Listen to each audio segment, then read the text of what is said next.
글씨가 약간 깨졌는데 오늘 말씀은 신명기 28장 45절에서 48절까지 말씀인데 저희가 몇 구절 되지 않으니까 같이 45절에서 48절 앞에 화면을 보고 읽도록 하겠습니다. 읽겠습니다. 내가 내 하나님 여호와의 말씀을 청종하지 아니하고 내게 명령하신 그의 명령과 규례를 지키지 아니하므로 이 모든 저주가 내게 와서 너를 따르고 내게 이르러 마침내 너를 멸하리니 이 모든 저주가 너와 내 자손에게 영원히 있어서 표징과 훈계가 되리라. 내가 모든 것이 풍족하여도 기쁨과 즐거운 마음으로 내 하나님 여호와를 섬기지 아니함으로 말미암아 내가 줄이고 목마르고 헐벗고 모든 것이 부족한 중에서 여호와께서 보내사 너를 치게 하실 적군을 섬기게 될 것이니 그가 철 멍에를 내 목에 메워 마침내 너를 멸할 것이라. 아멘. 네, 이거 그림은 어떤 그림인지 아세요? 저 뒤에 있는 저희 교회 벽에 붙어 있는 말씀을 제가 사진을 찍어서 이렇게 옮긴 건데요. 저희 교회는 이제 시심교회죠. 네, 시냇가에 심은 나무라는 뜻을 담은 그런 장면인데 시편 1편 말씀에 따라서 이렇게 말씀을 이렇게 늘 가까이 함으로 시냇가에 심기운 나무와 같은 존재가 되기를 어떤 그 바라는 마음을 담아서 이렇게 이름을 지었습니다. 네, 좋은 말씀이죠. 그래서 뒤에 말씀을 한번 수시로 여러분 지나갈 때마다 읽어보세요. 참 마음이 이제 따뜻해질 겁니다. 그런데 만약에 제가 저 뒤에다가 저 말씀을 빼고 오늘 본문 말씀을 적어 놓는다면 여러분 어떨 것 같으세요? 오늘 본문 말씀 조금 무섭죠. 청종하지 아니하면 저주가 임하고 너를 멸하리니. 만약에 그 말씀을 저 벽에 붙여놓으면 사람들이 교회에 안 올 것 같아요. 왠지 교회 오면은 무서운 생각이 들 것 같습니다. 이제 그림을 가져왔는데요. 이렇게 연초에 보면 이렇게 말씀 카드를 뽑기도 하잖아요. 그리고 집에 보면 말씀 액자를 저렇게 적어 놓기도 하는데 대부분은 좋은 말씀인데 만약에 연말에 말씀 카드를 뽑았는데 오늘 말씀이 뽑힌다면 어떨 것 같으세요? 네가 너희들 멸하리니 저주가 임하고 그리고 집안 액자에다가 마루에다가 오늘 본 말씀을 적는다면 아마 기분이 조금 묘할 것 같습니다. 자, 그러면 우리가 질문을 해야겠죠. 오늘 본 말씀도 하나님의 말씀인데 하나님이 왜 이렇게 세게 말씀하시는가? 요즘 시쳇말로 하나님 정말 센케인가? 왜 이렇게 세게 말씀하시는가라는 질문을 가지고 오늘 본문으로 들어가 보도록 하겠습니다. 지난주에도 살펴봤지만 지금 신명기 말씀은 모세가 출애굽 2세대에게 그러니까 이 출애굽 2세대는 머지않아서 광야를 넘어서 농경 자급자족 사회인 가나안에 정착할 사람들입니다. 자, 그들에게 모세가 전하는 세 편의 고별 설교로 이루어진 말씀이 바로 신명기입니다. 광야보다 정착지는 상대적으로 살기가 수월합니다. 그러니까 지금 이스라엘 백성들은 광야를 넘어서 이제 머지않아 조금은 안정된 가나안으로 들어가겠죠. 그런데 한 번쯤 들어봤을 텐데요. 이런 말이 있습니다. 고난을 이겨내는 사람이 100명이라면 번영을 이겨내는 사람은 한두 명에 불과하다. 여러분 공감이 되시나요? 사실 고난도 이겨내기 어렵잖아요. 그런데 고난을 이겨내는 사람이 100명 정도 된다면 성공했을 때, 번영했을 때 그 번영을 이겨내는 사람은 별로 없다라는 거죠. 자, 그런데 이스라엘 백성들은 광야 고난의 시간을 겨우 이겨냈습니다. 출애굽 1세대 같은 경우는 여호수아 갈렙 빼고 다 죽었죠. 그러니까 겨우 이겨낸 겁니다. 그런데 광야 생활을 겨우 이겨낸 이스라엘 백성들이 이제는 번영을 마주할 수 있는 가나안에 정착하게 됩니다. 그러니까 지금 모세 입장에서는 얼마나 걱정이 되겠어요. 이들이 가나안에 들어가서 잘 살아야 될 텐데 어떻게 하는가. 그래서 신명기 말씀에서 모세는 세 편의 설교를 통해서 그들이 가나안에서 어떻게 살아야 될지에 대해서 말씀을 하시는데 특별히 신명기 4장 44절에서 28절까지가 모세의 두 번째 설교입니다. 제가 이제 이 부분을 조금 설명을 해볼게요. 두 번째 설교의 핵심 내용은 뭐냐면 제가 이제 PPT에도 적어놨지만 4장 44절에서 26장까지는 십계명 이적에 대해서 적혀 있습니다. 이적이 무슨 뜻일까요? 제가 아침 설교 때도 한번 설명을 했는데 이적은 이해와 적용입니다. 제가 개인적으로 좋아하는 말인데, 그러니까 모세가 십계명을 굉장히 깊게 이렇게 이해시키기 위해서 풀어쓰고 그것을 삶의 자리에서 어떻게 적용할지에 대해서 설명을 하고 있습니다. 그리고 27장과 28장에서는 그 말씀을 잘 지켰을 때는 너희가 복을 받지만 잘 지키지 못했을 때는 너희에게 저주가 임한다라는 내용을 해요. 그렇게 구조적으로 연결이 되어 있는데, 자, 27장과 28장을 면밀하게 보면 불순종했을 때 받을 저주와 순종했을 때 받을 복을 이렇게 비율로 따져 보면은 뭐가 더 많을까요? 불순종했을 때 받을 저주에 관한 내용이 훨씬 많습니다. 자, 그러면 왜 하나님은 복을 많이 빌어주면 좋을 텐데 이스라엘 백성들에게 불순종했을 때 받을 저주에 대해서 많이 말씀해 주시는가?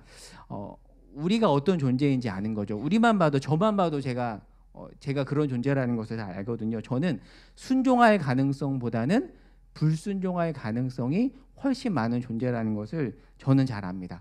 하나님은 이스라엘 백성이 그런 존재라는 것을 잘 알고 너희들 복받기를 바래, 불순종하지 않기를 바래, 그 마음을 담아서 불순종했을 때 받을 저주에 대해서 많이 이야기를 하는 거죠. 그러니까 하나님은 저주하려고 하시는 분이 아니라 이스라엘 백성들이 저주받지 않기를 바라면서 이 말씀을 전해주고 있는 것입니다. 자, 그런데 이제 오늘 본문 말씀은 바로 불순종했을 때 받을 저주에 관한 말씀인데, 자, 특별히 뭐라고 말하냐면 너희가 말씀을 제대로 지키지 않을 경우에 너희들이 포로로 잡혀갈 것이다. 적군을 섬기게 될 것이다라고 말씀을 하고 있습니다. 자, 그러면 이 말씀이 실제로 실현되는가? 실현됩니다. 오늘 특별히 이제 말라기 말씀을 좀 살펴볼 텐데요. 자, 구약 말라기 말씀을 한번 펴볼게요. 말라기는 찾기 쉽죠. 왜냐하면 구약의 가장 마지막 말씀이기 때문입니다. 자, 말라기는 배경이 어떻게 되냐면 페르시아 식민지 시대를 배경으로 합니다. 그러니까 남유다가 BC 586년에 바벨론에 의해서 멸망을 하거든요. 그런데 그 바벨론도 결국에는 누구에게 넘어가냐면 페르시아에게 넘어갑니다. 제가 알기로는 BC 531년에 페르시아가 바벨론을 무너뜨리고 고대 근동의 패권을 잡고 이 남유다 이스라엘은 페르시아 식민지가 됩니다. 그런데 이 말라기 선지자는 바로 그때 페르시아 식민지 시대에 활동을 했는데, 그러니까 신명기 오늘 말씀이 성취가 된 거죠. 이스라엘 백성들이 하나님의 말씀에 청종하지 않음으로써 적군을 섬기게 된 거죠. 말씀이 실현이 된 겁니다. 그러니까 왜 이스라엘 백성들이 페르시아 식민지 백성으로 살아가는가? 이유는 간단합니다. 오늘 읽었던 본문 말씀 신명기 28장 45절에 따르면 하나님의 백성들이 하나님의 말씀에 청종하지 않았기 때문이죠. 자, 그러면 좀 면밀하게 보면 말라기 3장 7절로 한번 가보겠습니다. 자, 말라기 3장 7절에서 9절에 보면 이스라엘 백성들이 하나님의 말씀에 청종하지 않았다라고 하나님께서 고발을 하시는데, 자, 그런데 사실 우리가 이 본문을 읽을 때 쉽게 이렇게 납득이 되지 않는 본문인데요. 뭐라고 말하냐면 말라기 3장 8절을 제가 읽어볼게요. 자, 이스라엘 백성들에게 하나님이 하는 고발입니다. 사람이 어찌 하나님의 것을 도둑질하겠느냐? 그러나 너희는 나의 것을 도둑질하고도 말하기를 우리가 어떻게 주의 것을 도둑질하였나이까 하는도다. 이는 곧 11조와 봉헌물이라. 11조 얘기가 나와요. 그러니까 말씀에 청종하지 않는 이스라엘의 모습의 대표로 11조를 언급하는데 너희가 11조를 도둑질했다라고 해요. 근데 이 말씀을 얼핏 그냥 단순하게 해석을 하면 11조 안 내면 하나님이 저주한다라는 말씀인가라고 그렇게 이해될 수 있는데, 사실은 그렇지 않습니다. 이 말씀 안에는 우리가 지난주 11조 정신에 대해서 살펴봤잖아요. 하나님이 단순히 이스라엘 백성들에게 너희 11조 안 냈다라고 고발하는 게 아니라 11조에서는 뭐가 중요하다고 했죠? 바로 11조 정신이 중요하다고 했잖아요. 11조 정신은 함께 즐거워하고 함께 우는 것인데 그 정신을 이스라엘 백성들이 담아내지 못했다라는 거죠. 그런 차원에서 지금 너희가 11조를 도둑질했다라고 말하는 거지, 단순히 너희 헌금 안 냈으니까 저주받는 거야 라는 말씀이 아니라는 거죠. 그러면 하나님이 이렇게 강하게 도둑질이라는 단어를 쓸 수밖에 없는 그 이유에 대해서 한번 말라기 말씀을 통해서 자세히 볼게요. 자, 말라기 시대의 죄악상을 한번 보겠습니다. 자, 먼저 말라기 1장 6절에 보면, 말라기 1장 6절인데 제가 읽어볼게요. 자, 내 이름을 멸시하는 제사장들아. 지금 누가 하나님의 이름을 멸시했다라고 되어 있냐면 제사장, 즉 종교 지도자들이 하나님의 이름을 멸시했다고 합니다. 그러니까 어떤 일반 성도들이 하나님의 이름을 멸시한 것이 아니라 오늘날로 따지면 저 같은 목회자가 하나님의 이름을 멸시했다라는 거죠. 여러분, 목사들 사이에서 그냥 우스갯소리로 하는 말이 있어요. 교인의 수준은 목사의 수준을 따라가지 못한다. 그러니까 교인의 말투는 목사의 말투이고 목사님의 분위기에 따라서 교회가 흘러간다라는 그런 말을 하거든요. 그래서 제가 예전에 있었던 선교단체에서도 간사님들이 모두 존경하는 그 간사님, 대표 간사님의 말투가 되게 독특했는데 나중에 보면 모든 남자 간사님들이 그 간사님의 말투를 따라해요. 그러니까 성도들은 목사님을 따라가죠. 자, 그런데 이 당시에 종교 지도자가 하나님의 이름을 멸시했어요. 그러면 그 종교 지도자를 따르는 일반 백성들은 오죽했을까요? 당연히 그 당시 하나님의 이름을 멸시하는 종교 지도자를 넘어서지 못했겠죠. 자, 그러면 그렇게 하나님의 이름을 멸시했던 그들이 삶에서 어떤 모습을 드러냈는가? 자, 2장 14절에 보면 자, 그들을 향한 아주 구체적인 고발인데 이렇게 말씀하고 있습니다. 2장 14절에 너희는 이르기를 어찌 됨이니까 하는도다. 이는 너와 내가 어려서 맞이한 아내 사이에 여호와께서 증인이 되시기 때문이라. 그는 내 짝이요 너와 서약한 아내로되 내가 그에게 거짓을 행하였도다. 그러니까 이 당시에 여자들에게는 이혼할 수 있는 권리가 없었어요. 그러니까 이 당시 얼마나 여자가 약한 존재였냐면 남편이 너 집 나가라고 하면 아무 말 없이 그냥 나갈 수밖에 없는 사회였습니다. 그런 사회에서 남자들이 함부로 여자를 내보냈고 14절, 15절, 16절에 보면 심지어는 남자가 연약한 아내를 때리는 일도 있었고요. 자, 3장 5절에 보면 이렇게 이스라엘의 모습을 고발합니다. 자, 내가 심판하러 너에게 임할 것이라 점치는 자에게와 간음하는 자에게와, 그러니까 사람들이 점도 치고 간음을 하고요. 그다음에 거짓 맹세하고 품꾼의 삭세에 대하여 억울하게 하며 뭘까요? 제때 월급을 주지 않은 거죠. 고용주들이 품꾼에게 월급을, 왜냐하면 이 당시 품꾼들은 하루 벌어서 하루 먹고 사는, 그날 월급을 못 받으면 그날 양식을 먹을 수 없는 사람들이었는데 제때 월급을 주지 않고 그리고 고아를 압제하고 나그네들을 억울하게 했다라고 합니다. 그러니까 이스라엘 백성들이 하나님을 떠나자 하나님을 떠난 그들의 삶의 모습들이 이렇게 나타났다라는 거죠. 그런데 3장 후반부에 왜 11조를 이야기하냐면 이 모든 나쁜 열매의 대표로서 지금 하나님께서 11조를 얘기하는 거예요. 그러니까 단순하게 헌금을 내지 않았다라고 고발하는 게 아니라 너희들 함께 즐거워하고 함께 울라는 11조의 정신을 제대로 실현하지 않고 있구나. 그러니 너희들은 지금 도둑질하고 있는 것이다라고 고발을 하고 있는 것입니다. 그러니까 이렇게 PPT 화면에 띄워놓은 것처럼 11조 정신이 드러나는 그릇으로 지금 11조를 언급하는 거지 단순하게 헌금을 냈다 안 냈다라는 얘기를 하는 것은 아니라는 거죠. 그러니까 11조에서 중요한 것은 지난주에 살펴봤던 것처럼 바로 11조 정신입니다. 자, 그러면 지난주를 조금 복습하면서 좀 더 면밀히 보도록 할게요. 지난주 내용 기억나시죠? 구약에서 말하는 11조는 두 가지가 있는데 첫 번째는 매년 11조가 있고 두 번째는 3년 끝 11조가 있는데 비슷하지만 약간의 차이가 있죠. 저장 장소가 다르다고 했죠. 3년 끝 11조는 주된 용도가 구제인데 어디다 저장하냐면 성소가 아니라 거주하는 성읍 창고에다가 저장을 해서 눈에 보이는 객과 고아와 과부에게 언제든지 나누어 주라고 그 용도로 사용하라고 그렇게 이야기를 했습니다. 그러니까 사실 11조의 핵심은 뭐냐면 함께 교제하고 함께 즐거워하고 그다음에 함께 교제에 있어서 배제되는 대상들을 불러서 그들로 하여금 먹고 배부르게 하라는 내용이라는 것을 지난주에 말씀을 드렸습니다. 그리고 지난주에 제가 이 3년 끝 11조의 현대적 적용의 사례로서 정의헌금을 소개해드렸잖아요. 이 정의헌금은 높은 뜻 숭의교회에서 한 달에 한 번 헌금을 교회에 내지 않고 주변에 도움이 필요한 사람에게 직접 내는, 어찌 보면 11조 정신을 실현하는 거니까 하나의 좋은 사례로서, 현대적 적용의 좋은 사례로서 지난주에 이야기했습니다. 그런데 오늘 읽었던 이 말라기 본문에 보면 말라기 시대에는 이러한 11조 정신이 왜곡되었고 심지어는 무시되었는데 말라기 선지자는 왜 11조와 도둑질이라는 센 단어를 같이 엮으면서 이야기하는가?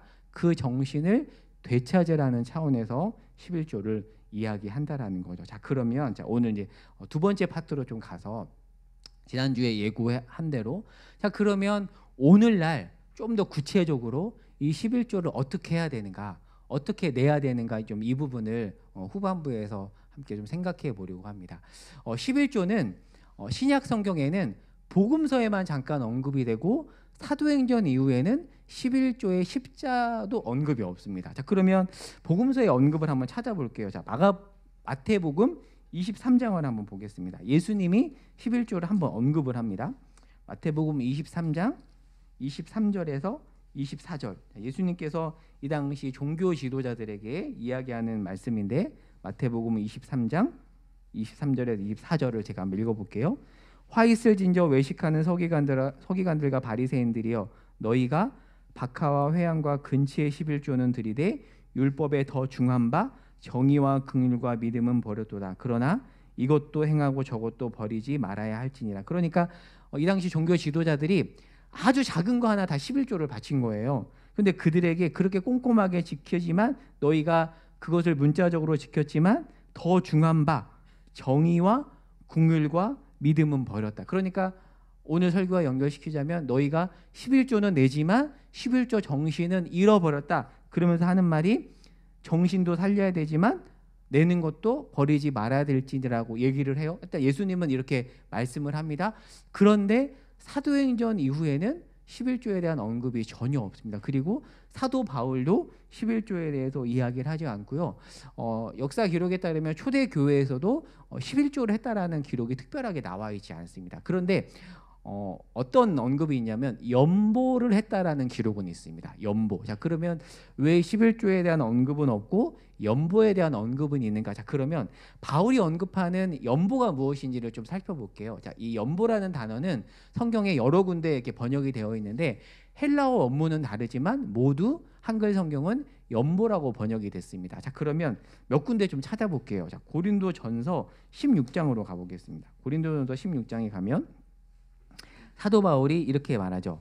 16장 1절에 성도를 위하는 연보에 관하여는 너희가 그렇게 하라라고 하고 2절에 보면 매주 첫날에, 이제 주일이죠. 매주 첫날에 너희 각 사람이 수입에 따라 모아두어서 내가 갈 때에 연보를 하지 않게 하라. 그런데 3절 후반부에 보면 사도 바울이 요청한 연보의 목적은 이 당시 어려움을 겪고 있는 예루살렘 교회를 돕는 구제용이었습니다. 그러니까 구제를 위해서 너희가 고린도 교회에게 너희와 다른 지역에 있는 예루살렘 교회가 어려움을 겪고 있는데 너희가 헌금을 모아서 그들을 도와줘야 되지 않겠냐라고 얘기하고 있고요. 그리고 고린도후서 8장 2절에서도 풍성한 연보라는 단어가 나오는데 헬라어로는 하플로테스라고 하는데 관대하다라는 뜻이 있고요. 그리고 고린도전서 8장과 고린도후서 9장에도 이 연보라는 단어가 나오는데 모두 거액의 연보, 풍성하다. 그러니까 이 당시 어려움을 겪고 있는 예루살렘 교회에 너희가 좀 많이 걷어서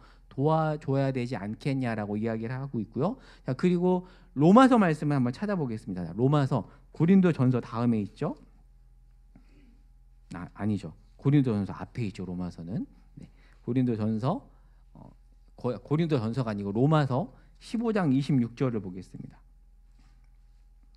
로마서 15장 26절에 보면 사도 바울이 로마 교회에게 이렇게 말합니다. 이는 마게도냐와 아가야 사람들이 예루살렘 성도 중 가난한 자들을 위하여 기쁘게 얼마를 연보하였습니다. 그러니까 예루살렘 교회가 이 당시 어려웠어요. 왜냐하면 이 당시 예루살렘에는 큰 기근이 있었다라고 해요. 실제 역사 기록에 따르면 이 글라우디오스 황제 때 대기근이 있었다고 하거든요. 그러니까 이때 예루살렘 교회가 어려움을 겪고 있었는데 사도 바울이 마게도냐와 아가야 교회가 이미 이들을 위해서 연보를 했는데 너희 로마 교회도 이들을 위해서 연보해야 되지 않겠냐라고 하는데요.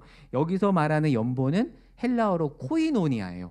교제하다라는 뜻이 있습니다. 그러니까 지난주 살펴봤던 11조와 모든 용도가 같죠. 구제하고 함께 교제하는 것이 신약에서 말하는 연보의 용도라고 볼 수가 있습니다.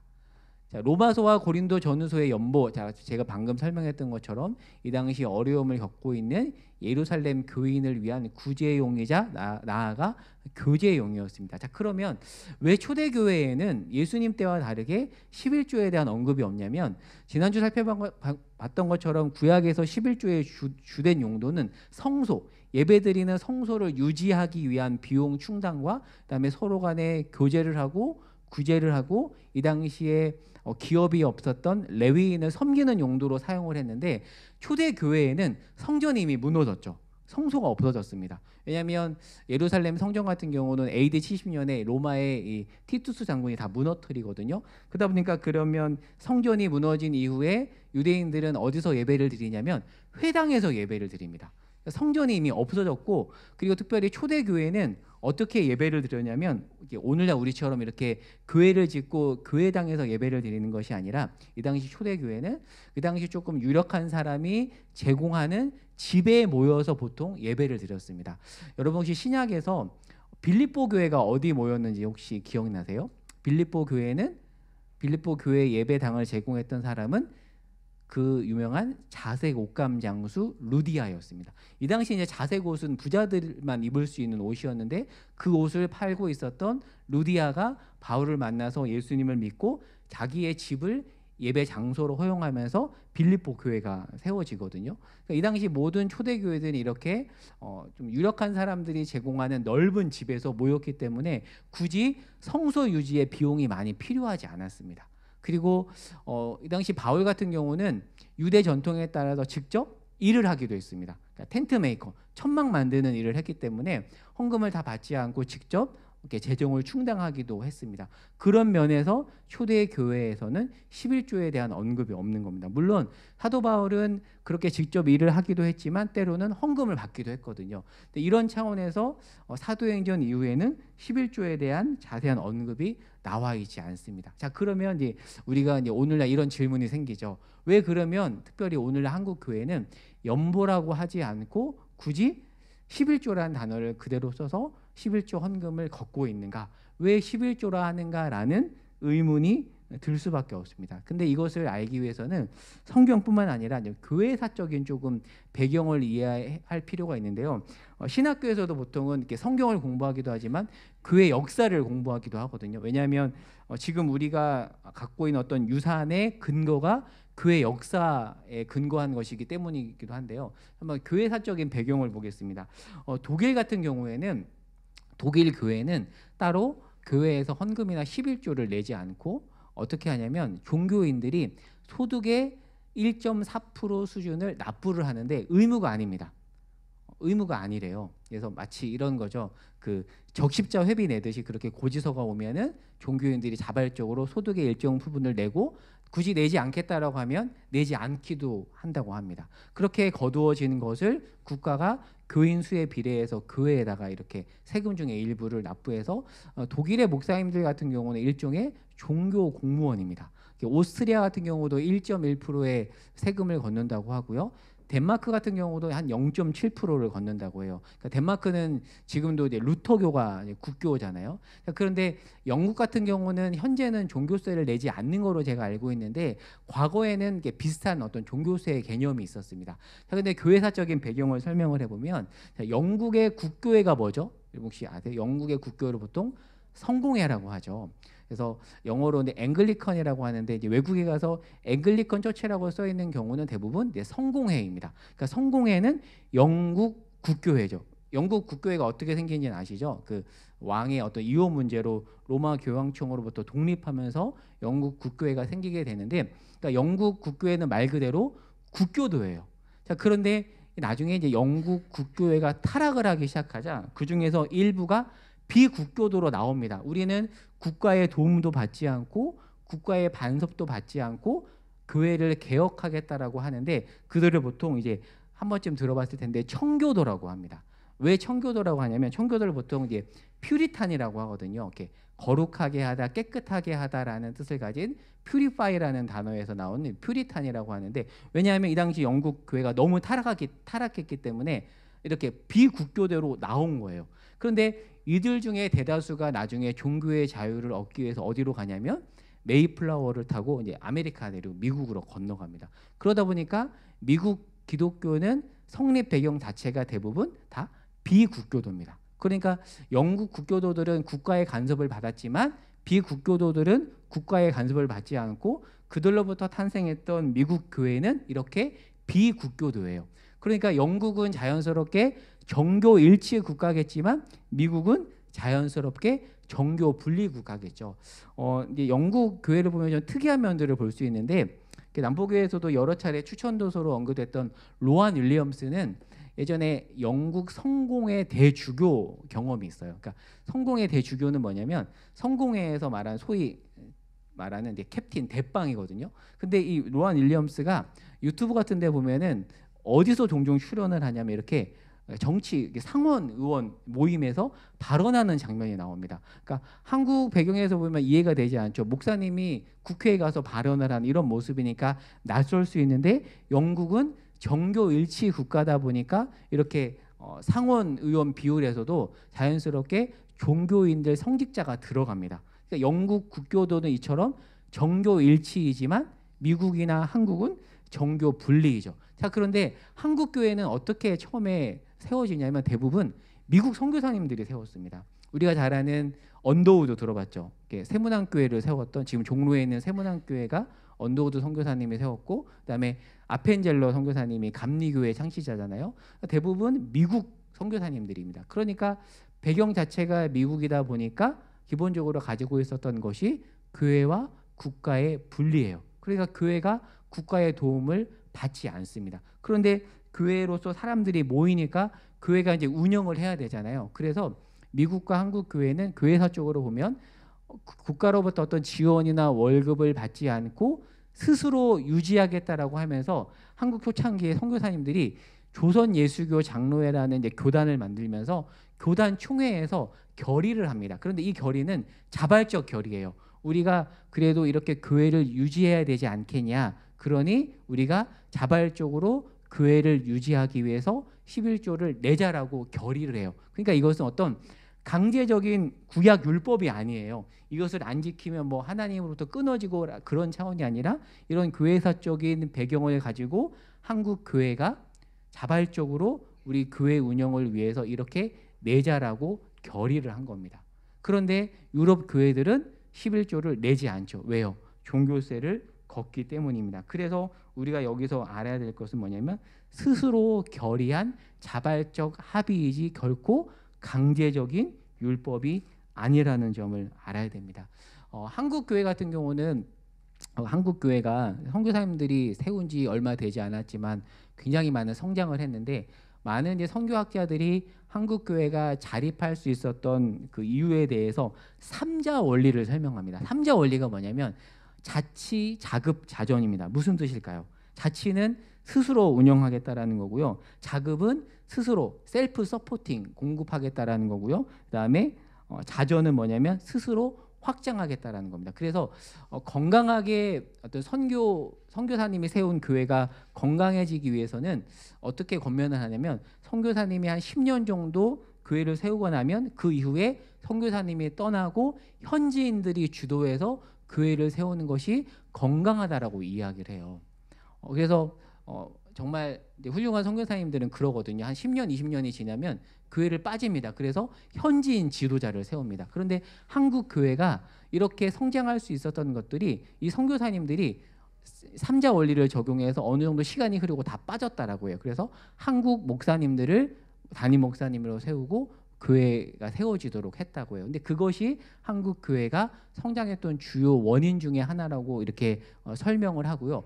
그런데 이렇게 자치 자급에서 11조가 굉장히 이제 유용했다라는 거죠. 그런데 이제 문제는 이 11조를 말 그대로 셀프잖아요. 셀프인데 여기서 강요하거나 과하게 요구하면 여러 가지 문제가 생깁니다. 자, 그래서 제가 저희 교단에 이문식 목사님이라고 계세요. 광교 산울교회를 담임하시는 이문식 목사님의 한번 글을 한번 읽어드릴게요. 한번 잘 들어보시기 바랍니다. 11조에 대해서 이렇게 설명을 하세요. 자, 문제는 그 11조를 이런 교회사적인 전통과 교회의 아름다운 전통 속에서 교회 회의를 통해 우리가 정한 규례로 이해하면 좋은데 성경을 갖다 대가지고 11조 안 하면 도둑놈이다라는 식으로 억압적인 메시지를 주는 건 성경 해석상 수긍하기 어렵다. 그러니까 말라기 본문에 보면 보통 제가 그 고향이 군산인데 제가 다녔던 교회에서도 헌금함에 말씀이 이 말라기 말씀이 써 있었어요.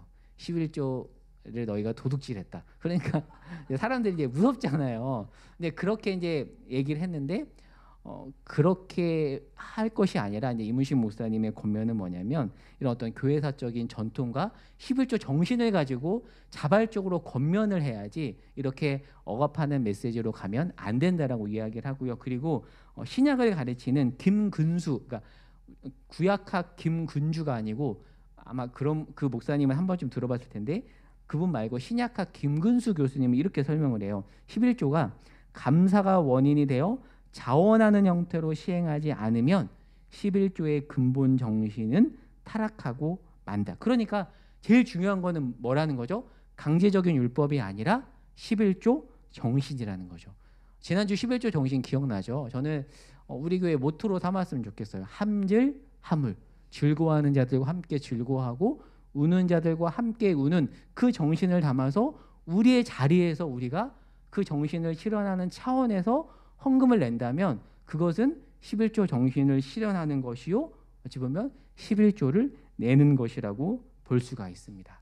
그러면 사실 이제 우리 한국 교회는 이런 차원에서 여전히 11조를 내고 있는데 대부분 이 11조 용도는 공동체를 유지하고 사실 그렇잖아요. 이제 교회 건물을 유지하기 위해서도 유지 비용이 들듯이 그런 유지하고 그 다음에 누군가를 돕는 어떤 구제용으로 사용을 하고 있습니다.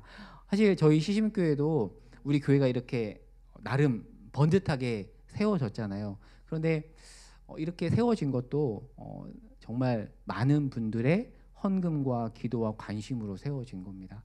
어떤 분들은 정말 모르는 이름 없이 헌금해 주신 분들도 있거든요.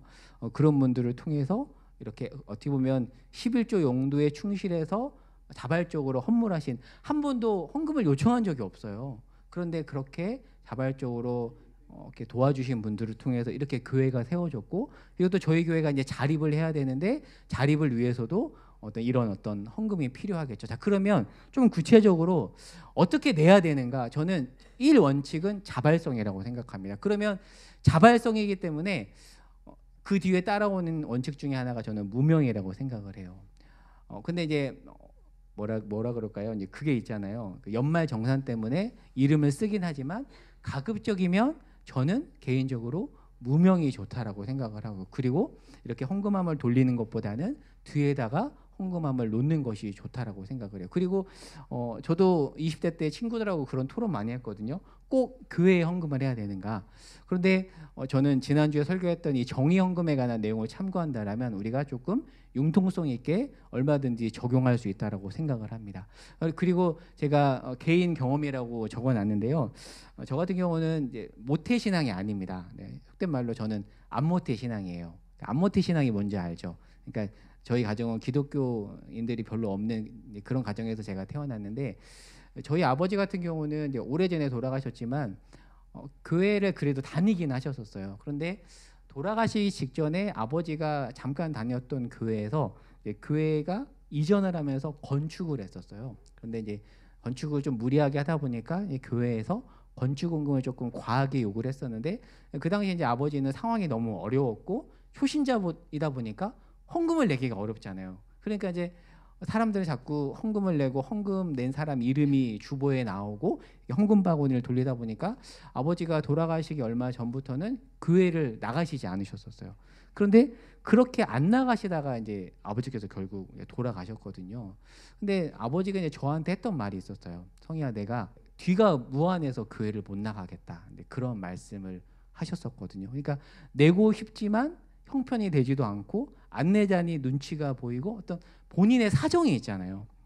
그래서 저는 개인적으로 그때의 경험 이후에 개인적인 다짐을 했었어요. 만약에 교회를 개척하고 헌금을 낸다면 헌금 바구니를 돌리지 않고 뒤에 놓고 가급적이면 무명으로. 그런데 기부금 영수증이 필요하니까 그런 분들에 한해서만 기명으로 하는 그렇게 헌금을 내도록 이렇게 권면하면 좋겠다라는 생각을 했거든요. 그런데 제가 이제 자꾸 헌금에 대한 얘기를 하니까 중요한 것은 뭐냐면 헌금을 내고 안 내고보다 지난주에 말씀드린 것처럼 제일 중요한 것은 바로 11조 정신이죠.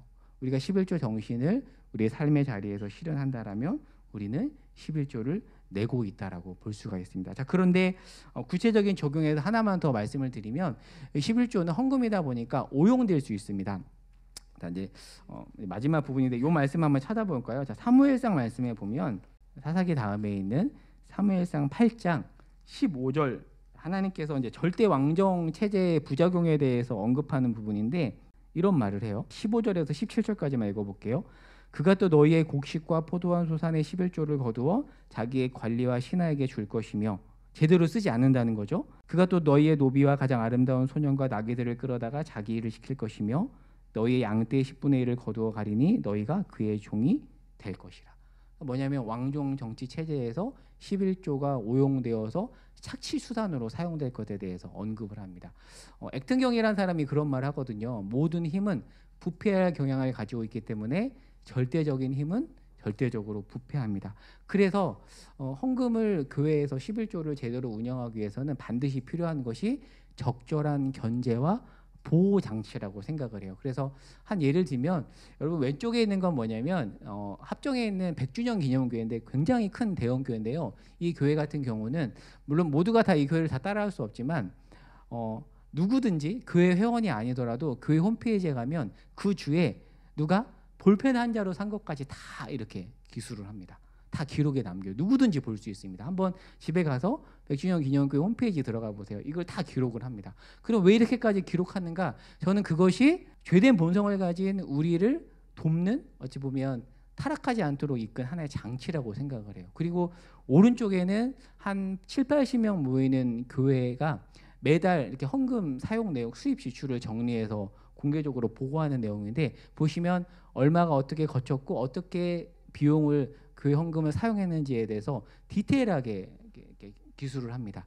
이런 장치가 어떻게 보면 족쇄가 될 수 있다라고 어떤 사람들은 생각할 수 있겠지만 저는 이것이 바로 돕는 장치라고 생각합니다. 왜요? 앞서 말했던 것처럼 우리는 부패할 경향을 가지고 있는 존재이기 때문에 이런 우리로 하여금 하나님을 경외함으로 헌금을 잘 사용할 수 있도록 돕는 장치로서 이런 내용이 필요하다고 봅니다. 제가 장로 정치와 회중 정치라고 적어놨는데요. 장로교회는 보통 이런 모든 것들을 대표자인 장로님들을 중심으로 이렇게 결정을 하거든요. 근데 회중 정치는 침례교 같은 경우가 회중 정치입니다. 그런 이제 회중 정치에서는 모두가 이제 공동 합의를 끌어내지만 아직 저희 교회는 이제 장로님이 없기 때문에 어떤 이런 운영에 있어서는 회중 정치 개념을 가지고 함께 이렇게 공유하고 함께 어떻게 쓸지 고민할 수 있는 어떤 이런 일을 해볼 수 있다라고 생각을 합니다. 이제 말씀을 맺도록 하겠습니다. 이제 마지막 적용입니다. 지난주에 이어서 사실 고민을 했어요. 어떻게 신명기를 살펴보다 보니까 11조 주제가 나와서 나누게 되었는데 11조를 주제로 이렇게 두 번 나누는 것에 대해서 고민을 많이 했는데 또 이렇게 잘 나눈다면 또 우리가 잘 적용하고 아름다운 열매를 맺을 수 있다라는 생각을 했습니다. 11조에 있어서 11조 적용에 있어서 가장 중요한 핵심은 자발성입니다. 그리고 함께 하는 거죠. 그러니까 이 함께라는 것은 함질 함울에 나타나는 것처럼 함께 즐거워하고 함께 우는 용도에 있어서 함께라고 적어놨습니다. 그리고 제가 헌금에 대한 관심이라고 적어놨는데요. 우리 모두가 헌금에 대한 관심을 가졌으면 좋겠어요. 그러니까 이 말은 단순히 내라는 차원이 아니라 우리 모두가 청년들일지라도 책임 의식을 가지고 어떻게 교회 헌금이 쓰이는지 저는 알아야 된다고 생각해요. 청년들도 알아야 된다고 생각해요. 어떻게 쓰이고 있는지 그리고 앞으로 우리가 하나님께서 허락하신 이 재정을 어떻게 써야 되는지 필요한 곳에 어떻게 정말 경외함으로 지혜롭게 쓸지에 대해서 저는 어떤 특정한 사람만 고민하고 풀어내야 될 문제가 아니라 모두가 함께 고민하고 세워가야 되는 문제라고 생각해요. 그러면 우리 교회를 위해서만 고민해야 되는가? 그것이 아니라 우리 교회를 넘어서 바깥에 우리의 어떤 관심과 사랑이 필요한 곳에 또 이 헌금을 어떻게 써야 되는지에 대해서도 우리가 함께 고민하고 함께 적용해야 된다라고 생각합니다. 그래서 바라기는 우리 이 교회가 이 희심교회가 11조 정신, 함질 함을 이 11조 정신이 온전히 실현되는 그런 교회가 됐으면 좋겠고요.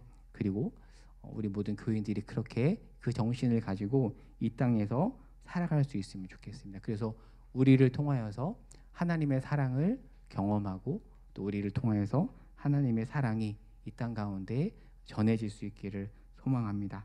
같이 우리 눈을 감고 기도하는 시간을 갖도록 하겠습니다.